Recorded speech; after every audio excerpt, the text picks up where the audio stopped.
കേരളത്തിൽ അറിയപ്പെടുന്ന സാമ്പത്തിക വിദഗ്ധനാണ് ഡോക്ടർ ജോസ് സെബാസ്റ്റ്യൻ. വിശേഷിച്ചും പബ്ലിക് ഫിനാൻസ് രംഗത്ത് ഏറ്റവും ലളിതമായി ലേഖനങ്ങൾ എഴുതുന്ന, അതോടൊപ്പം തന്നെ യൂട്യൂബ് വീഡിയോകൾ ചെയ്യുന്ന ജോസ് സെബാസ്റ്റ്യൻ സാറിനെ കേരളത്തിൽ എല്ലാവർക്കും തന്നെ നല്ല പരിചയമുണ്ടാകും.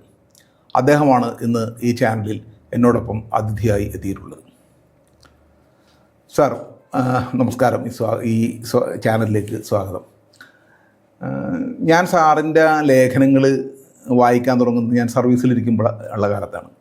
ആ സമയത്ത് മാതൃഭൂമി ദിനപത്രത്തിൽ സാറ് ഈ പബ്ലിക് ഫിനാൻസ്, വിശേഷിച്ചും കേരളത്തിൻ്റെ ധനകാര്യത്തെ സംബന്ധിച്ച് നിരന്തരമായ ലേഖനങ്ങൾ എഴുതുകയും ഞാനതൊക്കെ തുടർച്ചയായിട്ട് വായിക്കും. സാറിന് മാത്രമല്ല, ഞാൻ മിക്കവാറും ഇത്തരം കാര്യത്തിലൂടെ താല്പര്യമുള്ള മനുഷ്യരായതുകൊണ്ട് നിരവധി സാമ്പത്തിക വിദഗ്ധന്മാരുടെ, ഇടതുപക്ഷത്തുള്ള ആളുകളുടെയും അല്ലാത്തവരുടെയൊക്കെ തന്നെ വായിച്ചിട്ടുണ്ട്.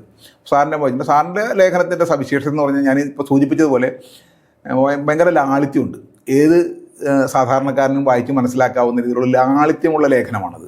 വിശേഷിച്ച് പബ്ലിക് ഫിനാൻസിനെ പോലെയുള്ള ഒരു വിഷയം, ഒരു മുരടൻ സബ്ജക്റ്റ് എന്ന് വേണമെങ്കിൽ പറയാം. അങ്ങനെ ഒരു സബ്ജക്റ്റ് മനസ്സിലാക്കാൻ താല്പര്യമുള്ളവർക്ക് എളുപ്പം മനസ്സിലാകുന്ന ലേഖനങ്ങളായിരുന്നു. പിൽക്കാലത്ത് പിന്നീട് സാറ് അതിൽ നിന്ന് മാതൃഭൂമിയിലൊന്നും പിന്നെ എഴുതുന്നില്ലെങ്കിലും വേറെ പല പത്രങ്ങളിലുമൊക്കെ എഴുതുന്നുണ്ട്.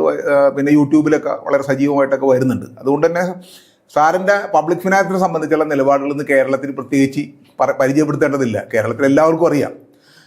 ഞങ്ങളെപ്പോലെയുള്ള പെൻഷൻകാർക്കും സർവീസ് പെൻഷൻകാർക്കും ഉദ്യോഗസ്ഥന്മാർക്കും ഏറ്റവും വിരോധിയായിട്ടുള്ളൊരു മനുഷ്യൻ കൂടിയാണ് സാറ്. കാരണം ഏറ്റവും കൂടുതൽ വിമർശനങ്ങൾ ഏറ്റുവാങ്ങുന്നത് സാറാണ്.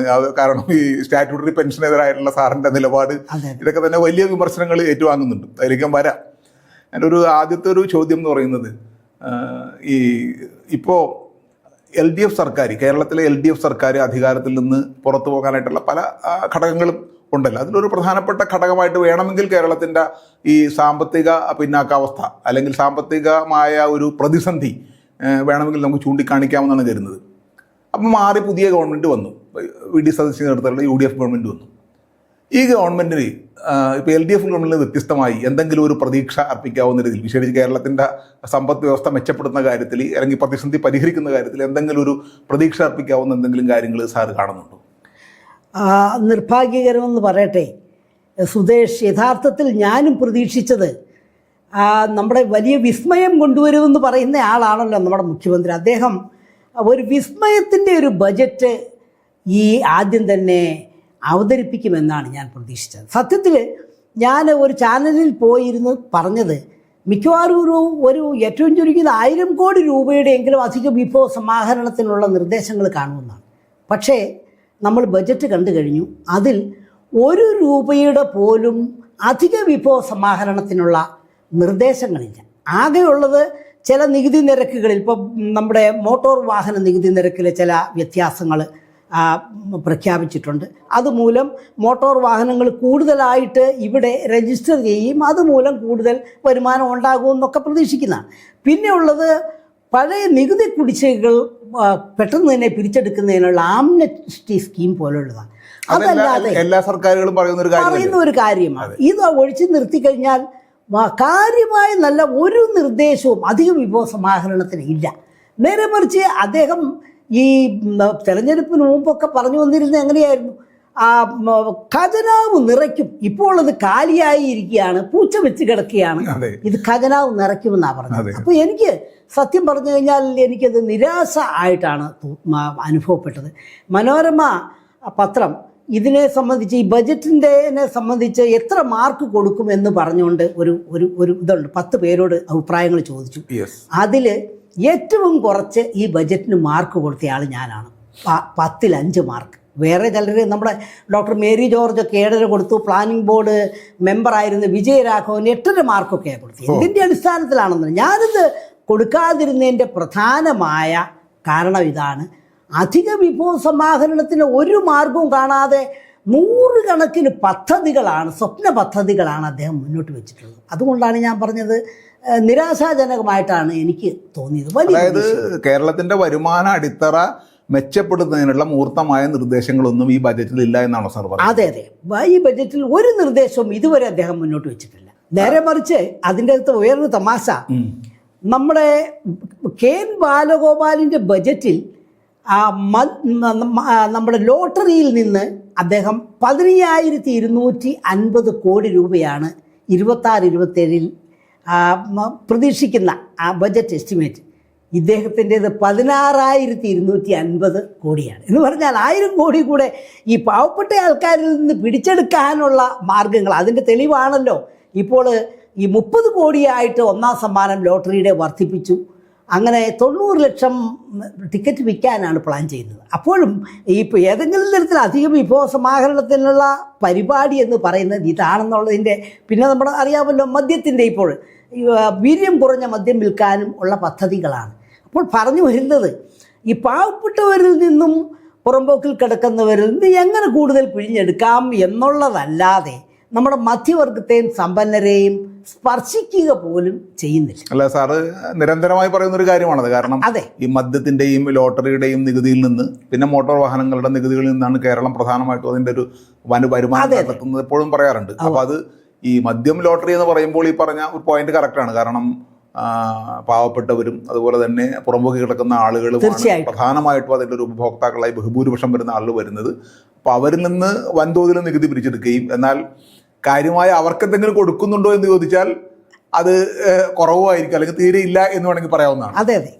അപ്പം അങ്ങനെ ഒരു രീതിയാണ് നേരത്തെ ഉണ്ടായിരുന്ന എല്ലാ സർക്കാരുകളും തുടരുന്നത്. അത് തന്നെയാണ് ഇപ്പോഴത്തെ സർക്കാരും തുടരുന്നു എന്നാണ് സാറ് പറഞ്ഞു വരുന്നത്. അതെ അതെ. പക്ഷെ അതിൽ വേറൊരു കാര്യം കൂടി ഉള്ളതെന്ന് വെച്ചാൽ കേന്ദ്ര ഗവൺമെൻറ് കേരളത്തിന് അർഹമായ ഒരു സാമ്പത്തികമായി കേരളത്തിന് ലഭിക്കേണ്ട സമ്പത്ത് അല്ലെങ്കിൽ വിഹിതം, വരുമാനത്തിൻ്റെ വിഹിതം നൽകുന്നില്ല എന്ന ഒരു വലിയൊരു പരാതി വിശേഷിച്ച് ഇടതുപക്ഷ സർക്കാരൊക്കെ വർഷങ്ങളായിട്ട് തന്നെ ഉന്നയിക്കുന്ന കാര്യമാണ്. കഴിഞ്ഞ സർക്കാർ ഉന്നയിച്ചിട്ടുണ്ട്. കേന്ദ്രം വലിയ രീതിയിൽ ഞെരുക്കുന്നുണ്ട്, കേരളം പോലുള്ള സംസ്ഥാനങ്ങളെ വലിയ രീതിയിൽ ഞെരുക്കുന്നുണ്ട്. അത് വളരെ പ്രധാനപ്പെട്ട ഒരു ഘടകമല്ലേ, നമ്മൾ ചർച്ച ചെയ്യേണ്ട ഒരു കാര്യമല്ലേ? തീർച്ചയായിട്ടും. കാരണം നമ്മുടെ ഈ ഫെഡറൽ സെറ്റപ്പിൽ എല്ലാ കാര്യങ്ങളും കൃത്യമായി നീതിയായിട്ട് നടത്തുന്ന ഒരു സംവിധാനമല്ല ഇത്. പ്രത്യേകിച്ച് ഈ ധനകാര്യ കമ്മീഷനുകൾ വഴിയായി മാത്രമല്ല ഈ സംസ്ഥാനങ്ങളിലേക്ക് വിഭവങ്ങൾ ഒഴുകുന്നത്. വേറെ പല മാർഗങ്ങളിലൂടെ കേന്ദ്രത്തിന് ഇപ്പോൾ ഏതെങ്കിലും ഒരു പ്രത്യേക പ്രദേശത്തോടോ സംസ്ഥാനത്തോടോ കുറച്ച് കണ്ണുവാട്ടം കാണിക്കണം എന്നുണ്ടെങ്കിൽ അത് കാണിക്കത്തക്ക വിധത്തിലാണ് നമ്മുടെ ഈ സംവിധാനങ്ങളൊക്കെ.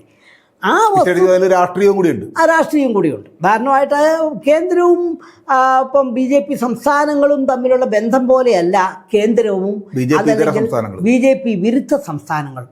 അപ്പോൾ അത് നമ്മൾ അംഗീകരിക്കണം. ആ ഒരു പ്രശ്നം ഉള്ളപ്പോൾ തന്നെ ഈ കേന്ദ്രം എല്ലാം തരുന്നില്ല എന്ന് പറയുന്നതിൽ ഒരു പരിധിവരെ അത് ഒരു അതിശയോക്തിപരമായ കാഴ്ചപ്പാടാണ്. അതെന്താ അങ്ങനെ പറയുന്നത്? അതിന് കാരണം ഈ നമ്മുടെ ഒരു ഫെഡറൽ സെറ്റപ്പിൽ കേന്ദ്രത്തിനും അധികാരമുണ്ട്, സംസ്ഥാനങ്ങൾക്കും നികുതി പിരിക്കുന്നതിനുള്ള അധികാരമുണ്ട്.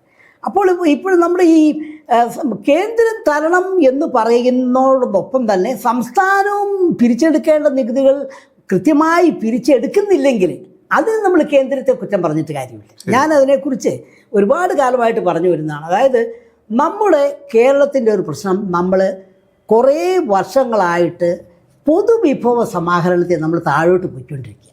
നമ്മുടെ ഈ മദ്യം, ഭാഗ്യക്കുറി, പെട്രോൾ, മോട്ടോർ വാഹനങ്ങൾ, ഈ 4 ഇനങ്ങളിൽ നിന്നാണ് നമ്മുടെ തനത് വരുമാനത്തിൻ്റെ 61% സമാഹരിക്കുന്നത്. അത് നമ്മൾ കേരളം ഏറെ ദരിദ്രമായിരുന്ന 1957-58 മുതൽ 66-67 വരെയുള്ള 10 വർഷം എടുക്കുകയാണെങ്കിൽ ഇന്ത്യയിലെ സംസ്ഥാനങ്ങൾ ആകെ സമാഹരിക്കുന്ന തനത് വരുമാനത്തിൽ കേരളത്തിന് 4.45% ഓഹരി ഉണ്ടായിരുന്നു. 4.45%. ഇന്നിപ്പോൾ അത് ഈ അടുത്ത കാലത്ത് 25-26 ഡേറ്റ കാണിക്കുന്നത് അത് 3.71% കുറഞ്ഞു എന്നാണ്. നേരെ മറിച്ച് നമ്മൾ നികുതി കൊടുക്കാനുള്ള കേരളീയരുടെ ആ കപ്പാസിറ്റി അതെന്ന് പറഞ്ഞാൽ ഭയങ്കരമായിട്ട് വർദ്ധിച്ചു. 1972-73 നമ്മൾ ഈ ദേശീയ സാമ്പിൾ സർവേയുടെ കണക്ക് പ്രകാരം നമ്മൾ ആളോഹരി ഉപഭോഗത്തിൽ 8ാം സ്ഥാനമായിരുന്നു. കേരളം വളരെ ദരിദ്രമായൊരു സംസ്ഥാനമായിരുന്നു. നമ്മുടെ ഗൾഫ് പണത്തിൻ്റെ വരവോടുകൂടി ഇത് ആദ്യം നമ്മൾ 83 നമ്മളെ 3ാം സ്ഥാനത്തേക്ക് ഉയർന്നു. 1999-2000 മുതൽ കേരളം ഉപഭോഗത്തിൽ 1ാം സ്ഥാനമാണ്. അതായത് നികുതി നൽകുന്നതിനുള്ള ശേഷിയിൽ നമ്മൾ വളരെ മുന്നോട്ട് പോയി. ചില അനൗദ്യോഗിക കണക്കുകൾ പറയുന്നത് കേരളീയർ എന്ന് പറഞ്ഞാൽ ഇന്ത്യൻ ജനസംഖ്യയുടെ 3% മാത്രമാണ്. പക്ഷേ നമ്മുടെ ഈ ആഡംബര ഉപഭോഗ വസ്തുക്കൾ ഏകദേശം ഒരു 8-നും 10-നും ഇടയിൽ ഇന്ത്യയിൽ ആകെ ഉൽപ്പാദിപ്പിക്കുന്ന ആഡംബര ഉപഭോഗ വസ്തുക്കളുടെ 8-നും 10-നും ഇടയിൽ കേരളത്തിലാണ് ചിലവാകുന്നത് എന്നുള്ളതാണ്. അപ്പോൾ ഒരുപാട് വിഭവങ്ങൾ ഇവിടെ സമാഹരിക്കാനുണ്ട്. ഞാൻ മുമ്പേ പറഞ്ഞല്ലോ, നമ്മുടെ മദ്യവും ഭാഗ്യക്കുറിയും പോലുള്ള സംഗതികളിൽ നിന്നാണ് എല്ലാ സർക്കാരുകളും കൂടുതൽ വിഭവങ്ങൾ സമാഹരിക്കുന്നത് എന്ന് പറഞ്ഞല്ലോ. ഞാൻ കുറച്ചുകൂടി വ്യക്തമാക്കാം. അതായത് 1970-71 മദ്യവും ഭാഗ്യക്കുറിയും കൂടെ കേരളത്തിൻ്റെ തനത് വരുമാനത്തിൽ 14.77% മാത്രമേ സംഭാവന ചെയ്തിട്ടുള്ളൂ. ഇന്ന് അത് ഏകദേശം 36% മുകളിലാണ്. എന്ന് പറഞ്ഞാൽ ഈ വർഷങ്ങളിലൂടെയൊക്കെ നമ്മുടെ മധ്യവർഗവും സമ്പന്നരും അവരുടെ നികുതി ഭാരം പതുക്കെ പതുക്കെ ഈ പാവപ്പെട്ടവരുടെയും പുറമ്പോക്കിൽ കിടക്കുന്നവരുടെയും മേലേക്ക് വെച്ചുകൊണ്ടിരിക്കുകയാണ്. അപ്പോൾ ഈ മുഴുവനായിട്ടും കേന്ദ്രത്തെ കുറ്റം പറയുന്നത് ഇവിടെയുള്ള ഈ പരാജയത്തെ മറച്ചു വെക്കാനുള്ള ഒരു മാർഗമായിട്ടാണ് ഞാൻ കാണുന്നത്. സത്യത്തിൽ നമ്മുടെ ഇവിടുന്ന് നികുതി പിരിച്ച് മുന്നോട്ട് പോവുകയാണെന്നുണ്ടെങ്കിൽ ഇത്രമാത്രം ഭയങ്കരമായൊരു ധനകാര്യ പ്രതിസന്ധിയിൽ കേരളം പെടേണ്ട യാതൊരു കാര്യം. നികുതി പിരിക്കുക എന്നതുകൊണ്ട് വാസ്തവത്തിൽ ഉദ്ദേശിക്കുന്നത് ഈ GST പോലെയുള്ള നികുതി പിരിക്കലാണോ അല്ലാതെയുള്ള മറ്റ് നികുതികളാണോ? എന്താണ് നികുതി പിരിക്കുന്നത്? ഒരിക്കലും ഞാനത് കടക്കുന്ന മുമ്പ് ഒരു കാര്യം ചോദിക്കാം. അതായത് ഡോക്ടർ KP കണ്ണൻ അദ്ദേഹത്തിന്റെ ഒരു അഭിമുഖത്തിലോ ലേഖനത്തിലോ പറഞ്ഞൊരു കാര്യം ഞാൻ ഓർക്കുന്നത്, ഈ നികുതി വെട്ടിപ്പ് വിശേഷിച്ച് സ്വർണ്ണത്തിൻ്റെ ഒരു മേഖലയിൽ, സ്വർണ്ണ വ്യാപാരത്തിൻ്റെ മേഖലയിൽ കേരളത്തിൽ വലിയ രീതിയിൽ കോടിക്കണക്കിന് 10,000-കണക്കിന് രൂപയുടെ നികുതി വെട്ടിപ്പ് നടക്കുന്നുണ്ട് എന്ന് അദ്ദേഹം സൂചിപ്പിക്കേണ്ടായി. അത് കൃത്യമായ രീതിയിൽ ആ നികുതി പിരിച്ചെടുക്കുന്നില്ല എന്ന രീതിയിൽ അദ്ദേഹം സൂചിപ്പിക്കേണ്ടായി. അത് അങ്ങനെയുള്ളതാണോ ഉദ്ദേശിക്കുന്നത്? ഇത് രണ്ടുമുണ്ട്. ഈ നികുതി പിരിവിൻ്റെ കാര്യത്തിൽ നമ്മുടെ ഉപഭോഗം ഇത്ര ഉയർന്ന നിൽക്കുന്ന സാഹചര്യത്തിൽ കൂടുതൽ നികുതി കിട്ടേണ്ടതായിരുന്നു. അതിൻ്റെ ഒരു ഉദാഹരണമാണ് സ്വർണം പോലെ നമ്മുടെ ബിൽഡിംഗ് മെറ്റീരിയൽസ്. ഈ ബിൽഡിംഗ് മെറ്റീരിയൽസ് എന്ന് പറഞ്ഞാൽ യാതൊരു കണക്കുകളുമില്ലാതെ ഇവിടെ കൊണ്ടുവന്ന് ഈ ബിൽഡിംഗ് മെറ്റീരിയൽസ് ഈ GSTയുടെ എല്ലാ ഈ നെറ്റ്വർക്കിൽ നിന്ന് പുറത്ത് കടന്നിട്ടാണ് പലപ്പോഴും ഈ കച്ചവടം നടക്കുന്നത്. ഉദാഹരണമായിട്ട് ഈ GST എന്ന് പറയുന്നത് ശരിയാണ്, അക്കൗണ്ടിങ് രീതിയാണ്. ഇപ്പോൾ ഡൽഹിയിൽ നിന്നൊരു ലോറി വരുന്നു, അവിടെ രേഖപ്പെടുത്തുന്ന ഒരു ലോറി ഇങ്ങോട്ട് പുറപ്പെട്ടിട്ടുണ്ട്. അങ്ങനെ പുറപ്പെടുന്ന ആ രീതിയിലാണെങ്കിൽ കേരളത്തിൽ കൊടുക്കുന്ന നികുതി അത് കൃത്യമായി രേഖപ്പെടുത്തപ്പെടും. പക്ഷെ അങ്ങനെ സംഭവിക്കണമെന്നില്ല. ഇപ്പോൾ യാതൊരു രേഖകളുമില്ലാതെ ട്രെയിൻ വഴിയായിട്ടോ വേറെ ഏതെങ്കിലും വഴിയായിട്ടൊക്കെ കേരളത്തിലേക്ക് വരുന്ന സാധനങ്ങൾ അത് പലപ്പോഴും മാഹിയിലോട്ട് പോകുന്നതാണെന്ന് കാണിക്കുകയും കേരളത്തിൽ അൺലോഡ് ചെയ്യുകയും ചെയ്യുന്ന വലിയ തട്ടിപ്പുകൾ നടക്കുന്നു. ആ പാലക്കാട് ചുരം വഴി സാധനം പോകുന്ന റെക്കോർഡ് പ്രകാരം മാഹിയിലിട്ടുള്ളതാണ്. പക്ഷേ മാഹിയിലെത്തുന്നില്ല, അതിന് പകരം അത് കേരളത്തിൽ പല സ്ഥലത്തായിട്ട് ഇറക്കി പോകുന്ന അങ്ങനെയുള്ളതുണ്ട്. അപ്പോൾ ഈ രീതിയിൽ നികുതി വെട്ടിപ്പ് തടയുക എന്നുള്ളത് ഒരു മാർഗം.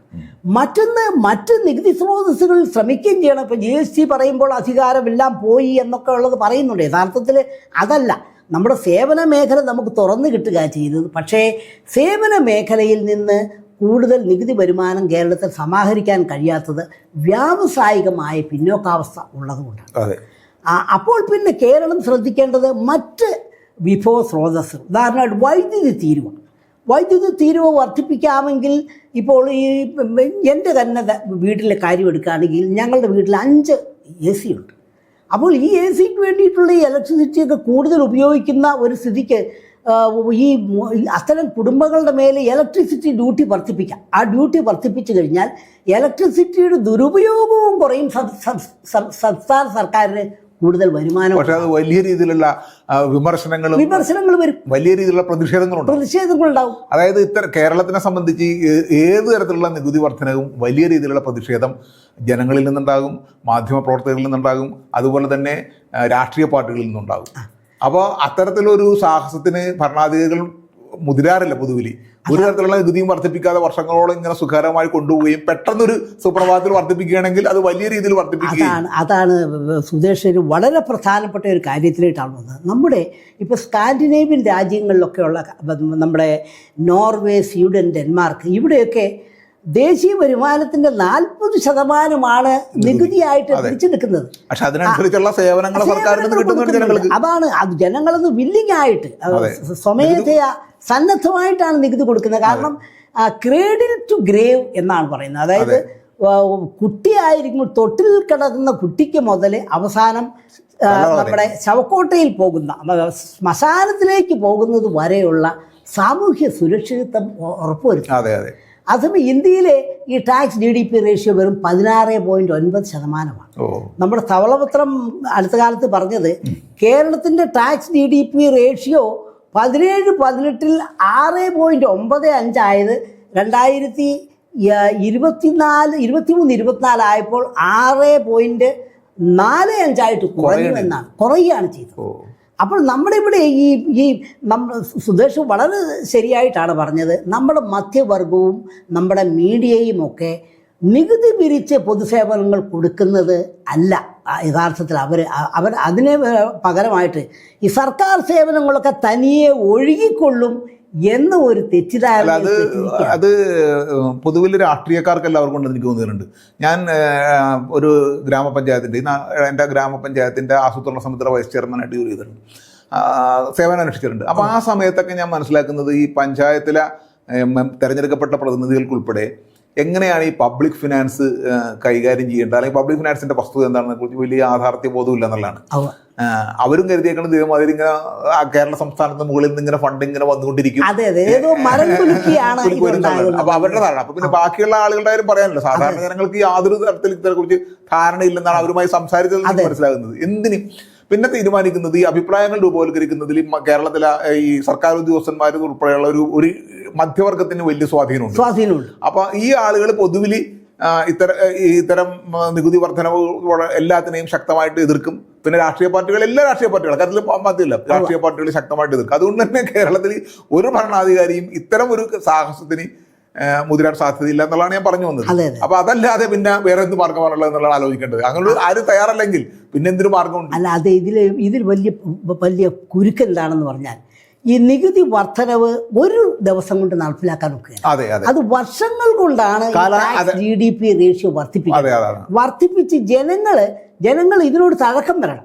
അതായത് നമ്മുടെ കേരളത്തില് ഈ കുറഞ്ഞ നികുതി ഭാരവുമായിട്ട് ജനങ്ങൾ അങ്ങ് തഴക്കം വന്നുപോയി. അപ്പോൾ പെട്ടെന്ന് നികുതി വർദ്ധിപ്പിച്ചു കഴിഞ്ഞാൽ ഉടനെ തന്നെ കഴിഞ്ഞ സർക്കാർ പഞ്ചായത്തിലെ നികുതി വർദ്ധിപ്പിച്ചില്ല. പഞ്ചായത്തിലെ ബിൽഡിംഗ് പെർമിറ്റ് ഉൾപ്പെടെയുള്ള പല കാര്യങ്ങളും നികുതി ഒറ്റയടിക്ക് വർദ്ധിപ്പിക്കുകയും വലിയ വിമർശനങ്ങൾ അവസാനത്ത് കുറെയൊക്കെ താഴ്ത്തേണ്ടി വന്നു. അതാണ്. അപ്പൊ നേരെ മറിച്ച് ഇത് തുടക്കം തന്നെ ഉദാഹരണമായിട്ട് നമ്മുടെ ഈ റവന്യൂ കമ്മി എന്ന് പറയുന്നത് 1983-84 മുതൽ തുടങ്ങിയ സംഗതിയാണ്.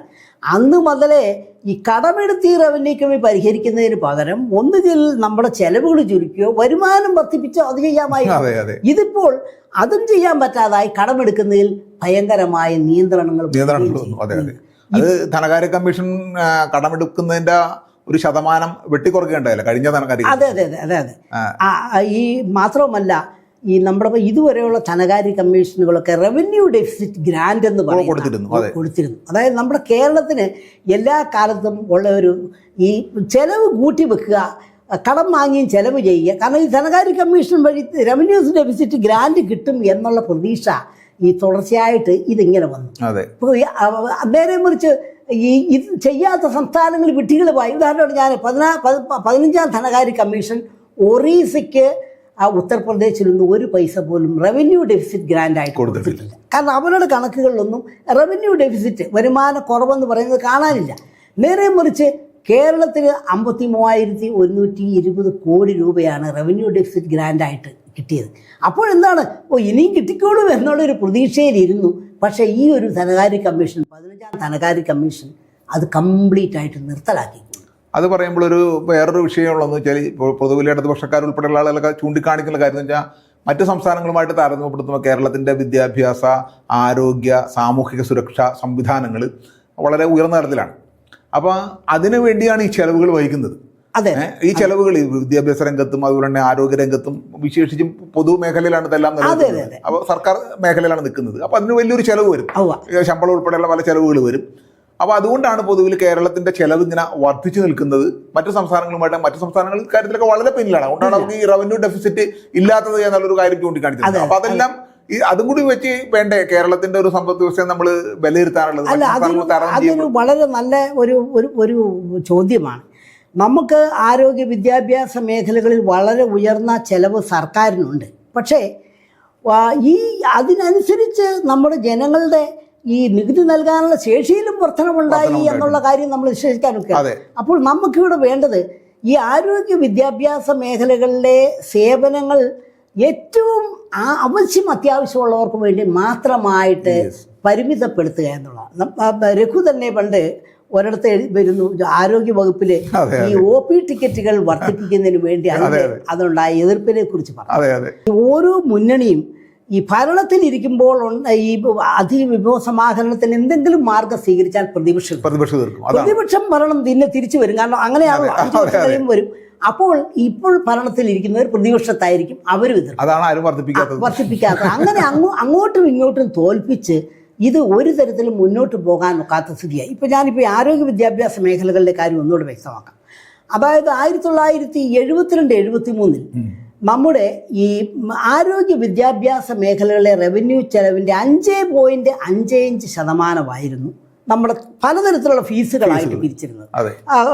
വിദ്യാർത്ഥികളുടെ ഫീസ്, പേ വാർഡ്, ആശുപത്രികളിലെ ഓപ്പറേഷൻ, ഇങ്ങനെയുള്ള പലതരം സേവനങ്ങൾക്കുള്ള ഫീസുകളായിട്ട് വർദ്ധിപ്പിച്ചത്.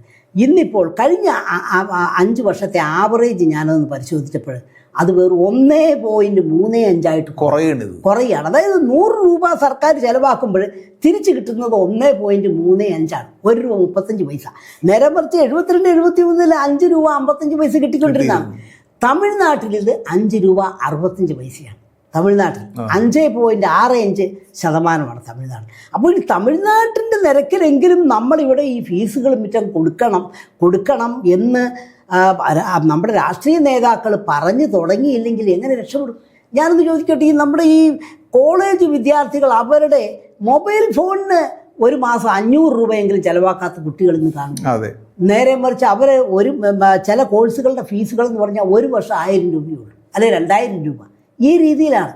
അതോ കാറിലും മിറ്റം വരുന്ന വിദ്യാർത്ഥികളാണ് ഈ ഫീസ് കൊടുത്ത് പഠിക്കുന്നത്. അവർ തന്നെ ഈ മെഡിക്കൽ കോളേജ് എൻട്രൻസ് എക്സാമിനേഷന് വേണ്ടി ബ്രില്യൻറ്റിലുമൊക്കെ കൊണ്ടുപോയി കൊടുക്കുന്നത് 2-3 ലക്ഷം രൂപ കൊടുത്തിട്ടാണ് അവർക്കാണ് ഈ മെഡിക്കൽ കോളേജിൽ മെറിറ്റിൽ അഡ്മിഷൻ കിട്ടി എന്നതിൻ്റെ പേരിൽ അവർക്ക് ഫീസ് 50,000 60,000 രൂപ. നേരെ മറിച്ച് സെൽഫ് ഫൈനാൻസിങ്ങിൽ പഠിക്കുന്ന സാധാരണക്കാരൻ്റെ മക്കൾ കൊടുക്കേണ്ടത് 7 ലക്ഷം രൂപ ഫീസാണ്. അപ്പൊ ഇതിലൊക്കെ ഒരുപാട് അതുകൊണ്ട് അതിന്റെ ഒരു ഗുണനിലവാരത്തിന് ബാധിക്കുന്നുണ്ട്. അതായത് ഈ ആരോഗ്യ വിദ്യാഭ്യാസ മേഖലകളിൽ ആവശ്യമായിട്ടുള്ള ഇൻഫ്രാസ്ട്രക്ചർ ഉണ്ടാക്കുന്ന കാര്യത്തിൽ, ഉപകരണങ്ങൾ ഉണ്ടാക്കുന്ന കാര്യത്തിൽ, മറ്റ് സംവിധാനങ്ങൾ ഒക്കെ ചെയ്യാനായിട്ട് സർക്കാരിന്റെ കയ്യിൽ പണമില്ല. ഞാൻ ആരോഗ്യവകുപ്പിൽ ഒരു ഉദാഹരണം പറയാം. അവിടെ വാസ്തവത്തിൽ ഈ OP ടിക്കറ്റും അതുപോലെയുള്ള ചില ഫീസുകളിൽ നിന്നുള്ള കിട്ടുന്ന പൈസയിൽ നിന്നാണ് ഈ ഒരു ബൾബ് പോയാൽ അത് മാറ്റിയിടാനായിട്ട് സർക്കാരിലേക്ക് എഴുതേണ്ട ആവശ്യമില്ല, മാറ്റിയിടാൻ കഴിയും. അതുപോലെ തന്നെ ഈ ക്ലീനിങ് സ്റ്റാഫ് പണ്ടത്തെ പോലെയല്ല, ഇപ്പൊ എല്ലാ ആശുപത്രികളിലും ഡെയിലി വേജസ് എടുത്താലും ക്ലീനിങ് സ്റ്റാഫ് ഉണ്ട്. അതുകൊണ്ടാണ് ആശുപത്രികളൊക്കെ കുറെ കൂടി വളരെ നന്നായിട്ട് കിടക്കുന്നുണ്ട്. അപ്പൊ അവർക്ക് കൊടുക്കുന്ന ആ ഒരു വേതനം സാരവേതനമാണ്, ആ വേതനം കൊടുക്കുന്ന ഇതിൽ നിന്നാണ്. അപ്പൊ ഇതില്ലെങ്കിൽ ഇതെല്ലാം പ്രതിസന്ധിയിലാവും. ഈ ഒരു വരുമാനം കിട്ടിയില്ല, സർക്കാരിന് ഈ ഫണ്ട് കൊടുക്കാനില്ല. അതുകൊണ്ടാണ് ചെയ്യുന്നത്. സർക്കാരിന് ആ ശമ്പളം മറ്റു കാര്യങ്ങളൊക്കെ കൊടുക്കുമ്പോൾ തീരെയാണ്. ബാക്കി ഒരു എക്യുപ്മെന്റ്സ് പുതിയത് വാങ്ങുന്ന കാര്യത്തിലോ അല്ലെങ്കിൽ മരുന്നുകൾ സമയത്ത് വാങ്ങുന്ന കാര്യത്തിലോ ഒക്കെ ചിലപ്പോൾ ഷോർട്ടേജ് വരുന്നത് സർക്കാരിന്റെ പ്രതിസന്ധി മൂലമാണ്. അപ്പൊ അതുകൊണ്ടാണ് അതിലെ ഗുണനിലവാരത്തിനെ ബാധിക്കുന്നു എന്നൊരു കാര്യം എന്നുള്ളത് വളരെ പ്രധാനപ്പെട്ടതാണ്. ഈ ഫീസ് മാന്യമായ രീതിയിൽ അല്ലെങ്കിൽ ന്യായമായ രീതിയിലുള്ള ഫീസ് ഇത്തരം മേഖലകളിൽ ഏർപ്പെടുത്താനായിട്ട് സർക്കാരുകൾ തയ്യാറാകാത്തത് ഒരു പ്രശ്നമാണ്. അതിപ്പോ ഞാൻ ആദ്യം സൂചിപ്പിച്ചത് തന്നെ വലിയ രീതിയിലുള്ള ബഹുജന എതിർപ്പിനെ ഭയന്നുകൊണ്ട് അല്ല, ഇതിലൊക്കെ വളരെ സുധേഷ് പറഞ്ഞ വളരെ പ്രധാനപ്പെട്ട ഒരു കാര്യമാണ്. ഇപ്പം നമ്മുടെ മെഡിക്കൽ കോളേജുകളിൽ, ജില്ലാ ആശുപത്രികളിലുള്ള സ്കാനിങ്, എക്സ്റേ അടക്കമുള്ള ഉയർന്ന തലത്തിലുള്ള സ്വകാര്യ മേഖലയിൽ നടക്കുന്ന ഈ ടെസ്റ്റുകൾക്കൊക്കെ വളരെ കുറഞ്ഞ ചെലവിലാണ് നടത്തുന്നത്. അത് പണക്കാരോ പാവപ്പെട്ടവരെന്നുള്ള വ്യത്യാസമില്ലാതെ കൊടുക്കുന്നത് മൂലം ഇതൊക്കെ നന്നായി നടക്കുന്ന സമയത്ത് നമ്മുടെ മധ്യവർഗവും സമ്പന്നരൊക്കെ സർക്കാർ ആശുപത്രിയിലും മെഡിക്കൽ കോളേജിലും പോകും. അവിടെ ഇത് കേടായി കിടക്കുകയാണോ അവർ സ്വകാര്യ മേഖല. നേരെ മറിച്ച് ഇതിനെ മാത്രം ആശ്രയിക്കുന്ന പാവപ്പെട്ടവരെ സംബന്ധിച്ച് ഒരു നിവൃത്തിയില്ല. അവർക്കിത് കേടായി പോയി കഴിഞ്ഞു കഴിഞ്ഞാൽ അവരെ സംബന്ധിച്ചിടത്തോളം പ്രൈവറ്റ് ആശുപത്രിയെ ആശ്രയിക്കാന്ന് പറഞ്ഞാൽ വലിയ ചെലവേറിയ. അപ്പോൾ യഥാർത്ഥത്തിൽ ഇതൊരു വലിയ ചൂഷണമായി മാറിയിട്ടുണ്ട്. നമ്മുടെ സമ്പന്നരും മധ്യവർഗവും സർക്കാർ സേവനങ്ങളൊക്കെ സൗജന്യമായി കിട്ടുമ്പോൾ അത് ഉപയോഗിക്കുക. അതെ. അതിപ്പോ ഉദാഹരണം പറഞ്ഞാൽ MRI സ്കാനിങ്. MRI സ്കാനിങ് എന്ന് പറഞ്ഞാൽ അതിന്റെ ഞാൻ മനസ്സിലാക്കിയത്തോളം മെഷീനെ നട്ടൊരു 3 കോടി രൂപയോളം വരും എന്നുള്ളതാണ്. അതുകൊണ്ടാണ് ഒരുമാതിരിപ്പെട്ട വലിയ ഈ സ്വകാര്യ ആശുപത്രികളിൽ മേടിച്ചു വെക്കൂല. കാരണം അത്രയും കോടി ചെലവാക്കി കഴിഞ്ഞാൽ അതിനനുസരിച്ച് എത്ര പേരെ സ്കാൻ ചെയ്ത് എത്ര പേരെ ഈ പൈസ കിട്ടും, വലിയ പ്രയാസമാണത്. അപ്പൊ അതുകൊണ്ട് മേടിച്ചു വെക്കൂല. വലിയ സൂപ്പർ സ്പെഷ്യാലിറ്റി ഹോസ്പിറ്റലിലേക്കാണ് മേടിച്ചു വെക്കുന്നത്. ഇതിപ്പോ എറണാകുളം, നമ്മുടെ നാട്ടിൽ ഇപ്പൊ ഞാൻ നോക്കിയ എറണാകുളം ജനറൽ ആശുപത്രിയിലാണ് ഇവിടെ ഒരു MRI സ്കാനിങ് ഉള്ളത്. അത് നമ്മൾ ബുക്ക് ചെയ്താൽ പോലും ചിലപ്പോൾ 1 മാസമോ 2 മാസം 3 മാസമോ കഴിഞ്ഞാൽ നമുക്ക് കിട്ടുള്ളൂ. അതാണ് ചെയ്യുന്നത്. ഈ പറഞ്ഞ പ്രശ്നം അവിടെ നിലനിൽക്കുന്നുണ്ട് ഞാൻ മനസ്സിലാക്കുന്നുണ്ട്. വേറൊരു സംഭവം എന്ന് പറയുന്നത്, ഞാൻ ജോലി ചെയ്യുന്ന സന്ദർഭത്തിൽ ഒരു കമ്മ്യൂണിറ്റി ഹെൽത്ത് സെന്ററിൽ ഒരു എക്സ്റേ മെഷീൻ ബ്ലോക്ക് പഞ്ചായത്തിന്റെ ഫണ്ട് ഉപയോഗിച്ച് വാങ്ങുകയുണ്ടായി. ആ മെഷീൻ മേടിച്ച് അവിടെ സ്ഥാപിച്ചു, എക്സ്റേ റൂമുകൾ ഉണ്ടാക്കി സ്ഥാപിച്ചു. പക്ഷെ എക്സ്റേ എടുക്കുന്ന പരിപാടി നടന്നില്ല. എന്താ കാര്യം? എക്സ്റേ ടെക്നീഷ്യൻ എന്നുള്ള സ്റ്റാഫ് അവിടെ ഇല്ല. എക്സ്റേ ടെക്നീഷ്യൻ എന്നുള്ള സ്റ്റാഫ് ഇല്ലാതെ ഇത് വർക്ക് ചെയ്യില്ലല്ലോ. ഇത് വെക്കുമ്പോൾ ഇത് ഈ ബ്ലോക്ക് പഞ്ചായത്തിനെ കുറിച്ച് ആലോചിക്കുമ്പോൾ എക്സ്റേ ടെക്നീഷ്യൻ എന്നൊരു സ്റ്റാഫ് ഉള്ള ഒരു സ്ഥാപനത്തിൽ വെക്കാൻ പറ്റുള്ളൂ. അല്ലെങ്കിൽ ആ സ്റ്റാഫിന് വെക്കാൻ കഴിയട്ടെ. വെക്കാൻ കഴിയില്ല. പുതിയൊരു സ്റ്റാഫിന് നിയമിക്കാൻ പറ്റില്ല. അപ്പൊ ഇങ്ങനെയാണ് പല ഈ വികസന പദ്ധതികളുടെ ഒരു പോക്കേട്. എന്നിട്ട് സംഭവിച്ചു കുറെ നാൾ കഴിഞ്ഞ് അത് അവിടെ ഇല്ലാതെ തുരുമ്പെടുക്കുന്ന ഒരു ഘട്ടത്തിൽ എത്തിക്കഴിഞ്ഞപ്പോൾ ഈ സാധനം തൊട്ടടുത്തുള്ള വേറൊരു താലൂക്ക് ആശുപത്രിയിലേക്ക്, അതായത് അവിടെ എക്സ്റേ ടെക്നീഷ്യൻ സ്റ്റാഫ് ഉണ്ട്, അങ്ങോട്ടേക്ക് മാറ്റാമെന്ന് വെച്ചു. അപ്പൊ അവിടെ 2 മെഷീൻ ആണെങ്കിൽ കുറച്ചും കൂടി നന്നായിട്ട് പോകലാന്ന് കരുതി. അപ്പൊ ജനങ്ങൾ സമ്മതിച്ചില്ല, അവിടുത്തെ രാഷ്ട്രീയക്കാർ സമ്മതിച്ചില്ല. എന്ത് സംഭവിച്ചു? ഈ സാധനം അവിടെ ഇരുന്ന് ലക്ഷക്കണക്കിന് രൂപ കൊടുക്കുന്ന ഈ സാധനം, എന്റെ ഓർമ്മ ശരിയാണെങ്കിൽ 15 ലക്ഷം എന്നാണ് തോന്നുന്നത്, ആ സാധനം അവിടെ ഇരുന്ന് തുരുമ്പെടുത്ത് നശിച്ചു. ഇതാണ് സംഭവിക്കുന്നത്. അങ്ങനെ നമ്മുടെ മെഡിക്കൽ കോളേജിലും ജില്ലാ ആശുപത്രികളും പല വില കൂടിയ ഉപകരണങ്ങളും പ്രവർത്തിക്കാതെ അതിന്റെ സ്പെയർ പാർട്ടുകൾ ഇല്ലാതെ നശിക്കുന്ന സാഹചര്യം. തീർച്ചയായിട്ടും അങ്ങനെയുണ്ട്. അപ്പൊ സാറ് പറയുന്നത് ഇങ്ങനെ അടിസ്ഥാനപരമായ കുറെ തിരുത്തലുകൾ ഉണ്ടെങ്കിൽ മാത്രമേ കേരളത്തിന്റെ സമ്പദ് വ്യവസ്ഥ രക്ഷപ്പെടൂ എന്നുള്ളതാണ് പൊതുവിൽ വർഷങ്ങളായിട്ട് പറയുന്ന കാര്യം. അപ്പൊ എന്താണ് ഈ അടിസ്ഥാനപരമായ തിരുത്തലുകൾ? ഈ പറഞ്ഞ കാര്യങ്ങൾ തന്നെയാണ് ഈ അടിസ്ഥാനപരമായ തിരുത്തലുകൾ. അടിസ്ഥാനപരമായ തിരുത്തലുകൾ ഞാൻ ഉദ്ദേശിക്കുന്നത് നമ്മുടെ എക്സ്പെൻഡിച്ചറിലും, അതായത് നമ്മുടെ വരുമാനത്തിൽ മാത്രമല്ല എക്സ്പെൻഡിച്ചറിൻ്റെ കാര്യത്തിലും തിരുത്തലുകൾ വേണം.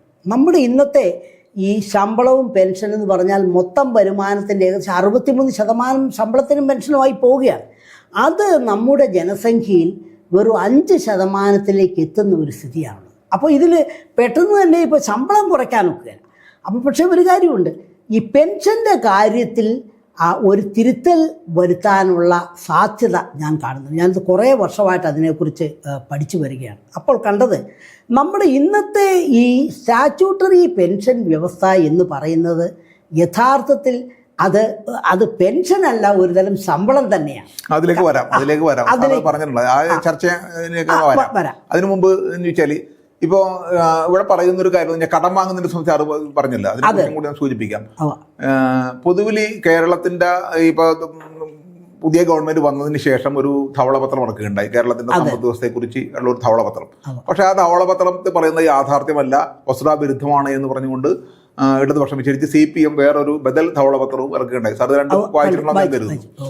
അപ്പോൾ അതിൽ പറയുന്ന ഒരു പ്രധാനം, കേരളത്തിന്റെ പൊതുവെ ഇടതുപക്ഷ സാമ്പത്തിക ശാസ്ത്രജ്ഞന്മാരും ഇടതുപക്ഷത്ത് നിൽക്കുന്ന സോഷ്യൽ മീഡിയ ഹാൻഡിലുകളും ഒക്കെ തന്നെ പറയുന്നൊരു കാര്യം, കേരളത്തിന് ഈ വലിയ രീതിയിലുള്ള കടമുണ്ട് എന്നത് ഒരു പെരുപ്പിച്ച് കാണിക്കുന്ന ഒരു കാര്യമാണെന്നും, കേരളത്തിന്റെ കടം കേരളത്തിന്റെ GSDPയുമായി ബന്ധപ്പെട്ട് പരിശോധിച്ച് കഴിഞ്ഞാൽ അധികമല്ല എന്നും കൂടുതലല്ല എന്നും, മറ്റ് രാജ്യങ്ങളെയും സംസ്ഥാനങ്ങളൊക്കെ ബന്ധപ്പെടുത്തി കഴിഞ്ഞാൽ കൂടുതലല്ല എന്നിരുന്നു. ഈ കടം കൂടുതലാണ് എന്ന രീതിയിൽ കടപ്രതിസന്ധി, ധനകാര്യ പ്രതിസന്ധി എന്ന രീതിയിൽ പറയുന്നത് ഒരു കള്ളപ്രചാരണമാണ് എന്നുള്ള രീതിയിലുള്ള ഒരു വാദം പൊതുവിൽ ഞാൻ കണ്ടിട്ടുണ്ട്.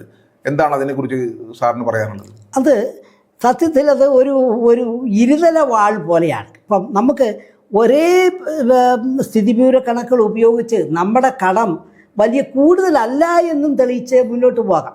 അതും സാധ്യമായതാണ്. നേരെ മറിച്ച് അതിനെ നമ്മൾ എങ്ങനെ കാണുന്നു എന്നുള്ള ഇതാണ്, ആ രീതിയിലാണോ, എങ്ങനെയാണ് ഇതിനെ കാണുന്നത് എന്നുള്ളതാണ്.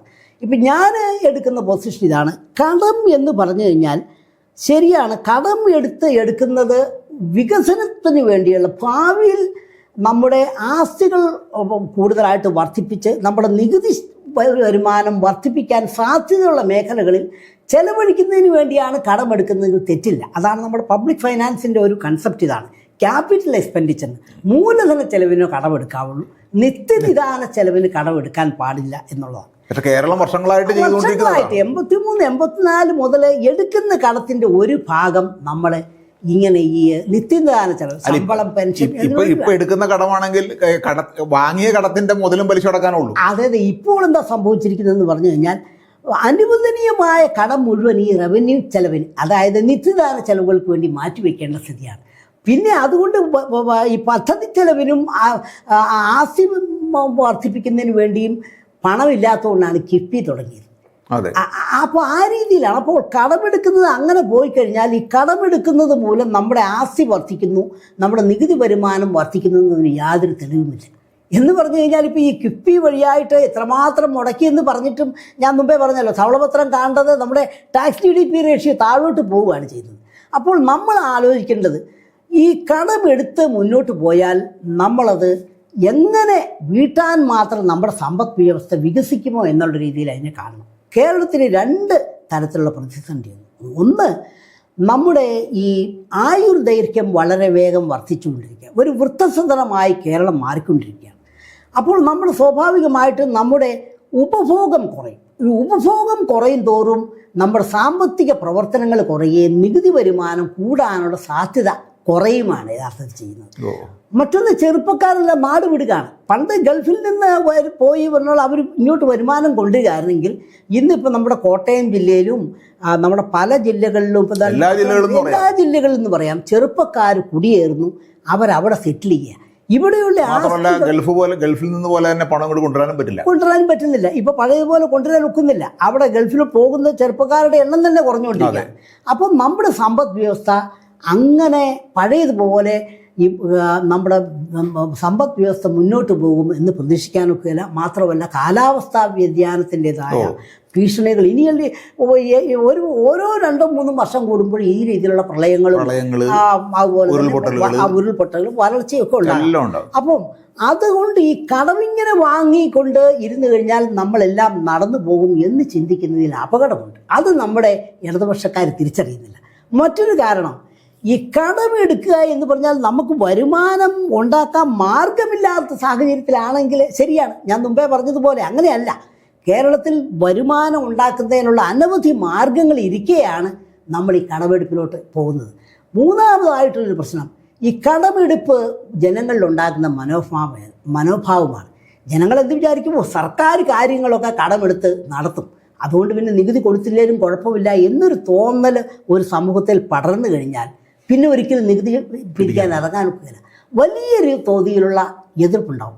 പിന്നെ 4ാമത്തെ ഒരു പ്രധാനപ്പെട്ട കാര്യം, ഈ നികുതി പിരിച്ച് കാര്യങ്ങൾ നടത്തുക എന്ന് പറയുന്നതും കടമെടുപ്പ് തമ്മിൽ അടിസ്ഥാനപരമായ വ്യത്യാസം. കടത്തിൻ്റെ മേൽ അത് കൃത്യമായി രേഖപ്പെടുത്തുന്നതാണ് അത് പലിശയടക്കം തിരികെ കൊടുക്കണം. നേരെ മറിച്ച് പിരിക്കേണ്ടതുമായ നികുതി നമ്മൾ പിരിക്കുന്നില്ലെങ്കിൽ അത് എന്നേക്കുമായി നഷ്ടപ്പെടുകയാണ്. ഈ വർഷം പിരിക്കാവുന്ന നികുതി വരുന്ന വർഷം പിരിക്കാൻ ഒക്കുകയില്ല, അതിന് നിയമങ്ങളില്ല. കൊടുക്കുകയും വേണ്ട. അതാണ് ഈ നികുതിയും ഈ വരുമാനവും തമ്മിലുള്ള, ഈ കടമെടുപ്പും തമ്മിലുള്ള അടിസ്ഥാനപരമായ വ്യത്യാസം. അപ്പോൾ ഇവിടെ എന്താണ്, ഈ പിരിക്കാത്ത നികുതിയുടെ പ്രയോജനം കൂടുതൽ പോകുന്നത് നമ്മുടെ മധ്യവർഗത്തിനും സമ്പന്നർക്കുമാണ്. അവരിൽ നിന്നായിരുന്നു പിരിക്കേണ്ടത്. നേരെ മറിച്ച് ഇവർ ലോട്ടറിയുടെ കാര്യം പറഞ്ഞതുപോലെ അല്ല, മദ്യത്തിൻ്റെ കാര്യം പറഞ്ഞ പോലെ ഈ ഭാരം കൂടുതൽ വരുന്നത് നമ്മുടെ സാധാരണക്കാരുടെ മേലാണ് വരുന്നത്. അതാണ് ഇതിലെ. അതുകൊണ്ട് തന്നെ പ്രതിഷേധവും കുറവാണ്. കാരണം ഈ സാധാരണക്കാരായ മനുഷ്യർക്ക് വേണ്ടി ശബ്ദിക്കുന്ന ആളുകൾ അല്ലല്ലോ ഇവിടെ. അതെ, ഒരു ഇടത്തരം മധ്യവർഗത്തിന്റെ താല്പര്യങ്ങളാണ് പൊതുവിൽ കേരളത്തിന്റെ പൊതുസമൂഹത്തിൽ ഒരു അഭിപ്രായമായിട്ട് വരുള്ളൂ. ഈ പറഞ്ഞ ആളുകളുടെ ശബ്ദമൊന്നും വരുന്നില്ല. അതിന്റെ ഒരു പ്രശ്നം കൂടി ഉണ്ട്.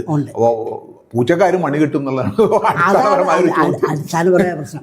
അത് സുധേഷ് പറഞ്ഞ ഒരു കാര്യം കുറച്ചുകൂടി ഒന്ന് വ്യക്തമായി പറയാനുണ്ട്. കാരണം സുധേഷ് പറഞ്ഞല്ലോ, പലപ്പോഴും ഈ തിരിച്ചങ്ങോട്ട് കിട്ടുന്നത് സാധാരണ ജനങ്ങൾക്ക് കിട്ടുന്നത് കുറഞ്ഞു വരുന്ന അതിൻ്റെ നല്ല ഉദാഹരണം പറയാം. നമ്മുടെ ഈ കഴിഞ്ഞ 5 വർഷവും 10 വർഷത്തിനിടെ എടുക്കാവുന്ന കടം മുഴുവൻ എടുത്തു നമ്മുടെ ഇടതുപക്ഷം. എന്നിട്ടും നമ്മുടെ വെൽഫെയർ പെൻഷൻ 2021 1600 നിന്ന് വർദ്ധിപ്പിച്ചത് 2000 ആക്കിയത് 25 നവംബറിലാണ്. അവസാനം 4.5 വർഷം കഴിഞ്ഞിട്ടാണ് വർദ്ധിപ്പിച്ചത്. 2500 ആക്കി വർദ്ധിപ്പിക്കുമെന്ന് പറഞ്ഞുകൊണ്ടാണ് അവർ അധികാരത്തിൽ വന്നത്. എന്നിട്ട് ഞാനത് ഓരോ വർഷവും 5% വീതം ഇതിൽ മൂല്യശോഷണം ഉണ്ടാകുന്നു, ഇൻഫ്ലേഷൻ മൂലമുള്ള മൂല്യശോഷണം ഉണ്ടാകുന്നു എന്ന രീതിയിൽ ഞാനത് കണക്കൂട്ടി എടുത്തപ്പോഴേ യഥാർത്ഥത്തിൽ വെറും 38 രൂപ 5 പൈസ മാത്രമാണ് വർദ്ധിച്ചിരിക്കുന്നത്. എന്ന് പറഞ്ഞു കഴിഞ്ഞാൽ 2025 നവംബറിൽ ഇത് വർദ്ധിപ്പിച്ചപ്പോൾ 2000 വർദ്ധിപ്പിച്ചപ്പോൾ അതിൻ്റെ യഥാർത്ഥ മൂല്യം 1638 രൂപ 5 പൈസയാണ്. അപ്പോൾ ഇതിനോട് സാധാരണ ആൾക്കാരും ആരും മനസ്സിലാക്കുകയില്ല. ആരും വിചാരിക്കുമ്പോൾ 400 രൂപയെങ്കിലും കൂട്ടിയില്ലേ എന്നാണ് വിചാരിക്കുന്നത്. നേരെ മറിച്ച് അതിനിടയിൽ നമ്മുടെ ശമ്പളക്കാർക്കും പെൻഷൻകാർക്കും എത്രയോ DA വർദ്ധിപ്പിച്ചു കൊടുത്തു. അതൊക്കെ രേഖപ്പെടുത്തി കഴിഞ്ഞാൽ അതെന്തെങ്കിലും കൊടുക്കേണ്ടി വരും. അപ്പോൾ ഞാൻ പറഞ്ഞു വരുന്നത് ഈ കടമെടുത്തുന്നത് കൊണ്ട് സാധാരണ അത് ജനങ്ങൾക്ക് ഈ പ്രയോജനം ഉണ്ടാകുകയില്ല. സാമൂഹ്യ പെൻഷനുകളും സർവീസ് പെൻഷനുകളും തമ്മിൽ പൊതുസമൂഹത്തിന്റെ ഒരു ധാരണ, ഞങ്ങളെപ്പോലുള്ള സർവീസ് പെൻഷൻകാരുടെയൊക്കെ ഒരു ധാരണ, പൊതുസമൂഹത്തിന്റെയും ധാരണ, ഇത് ഞങ്ങളുടെ പെൻഷൻ ഒരു അവകാശവും സാമൂഹ്യ പെൻഷൻ ഒരു ആനുകൂല്യവുമാണെന്നുള്ളതാണ്. അതെ അതെ അത് കേരളത്തിന്റെ പൊതുസമൂഹത്തിനും ഭരണകൂടത്തിനും ഉണ്ട്. കോടതി കേസുകളും ഭരണകൂടവും പറയുന്നതാണ്. അതെ. ഇത് ഇവരുടെ ഒരു അവകാശമായിട്ട് കേരളം ഇതേവരെ അംഗീകരിച്ചിട്ടില്ല. ഈ സാമൂഹ്യ സുരക്ഷാ പെൻഷനുകൾ എല്ലാ പൗരജനങ്ങളുടെയും അവകാശമായി അംഗീകരിക്കപ്പെടാത്തതിന്റെ ഒരു പ്രശ്നമാണ് നിലനിൽക്കുന്നത്. അപ്പോൾ അവകാശമാണെങ്കിൽ അവർക്ക് സ്വാഭാവികമായിട്ടും ഈ പറഞ്ഞ രീതിയിലുള്ള ന്യായമായ രീതിയിലുള്ള വർധനവും കിട്ടും. എല്ലാ മാസവും ഞങ്ങൾക്ക് കിട്ടുന്ന പോലെ തന്നെ എല്ലാ മാസവും അവർക്കും കിട്ടും, കിട്ടേണ്ടതാണ്. പക്ഷെ അങ്ങനെ ഒരു അവകാശബോധം അവരിലില്ല. അത് കേരളത്തിന്റെ പൊതുസമൂഹത്തിനില്ല എന്നുള്ളതാണ്. ഇല്ല, അതാണ് നമ്മൾ ശ്രദ്ധിക്കേണ്ടത്. ഇത്രമാത്രം സാക്ഷരതയും അവകാശബോധവും ഒക്കെ ഉള്ള ഒരു സമൂഹത്തിലാണെങ്കിലും ഈ കിട്ടുന്ന 2000 രൂപ എന്ന് പറഞ്ഞ അതിനെതിരായിട്ട് കേസ് വന്നപ്പോൾ ഹൈക്കോടതിയിൽ സർക്കാർ സമർപ്പിച്ചത് ഇതൊരു ഔദാര്യമാണ്. അതാണ് ഞാൻ പറഞ്ഞത്. അതാണ് അവകാശമാണെന്നല്ല. അപ്പോൾ ഇത് എങ്ങനെ ഒരു അവകാശമാണെന്നുള്ള ആ ബോധം ജനങ്ങളിൽ ഉണ്ടാക്കുക എന്നുള്ളതാണ് ഇതിൽ ഏറ്റവും അടിയന്തരമായ ഒരു കാര്യം. ബുദ്ധിമുട്ടുള്ള ഒരു കാര്യം. തീർച്ചയായിട്ടും.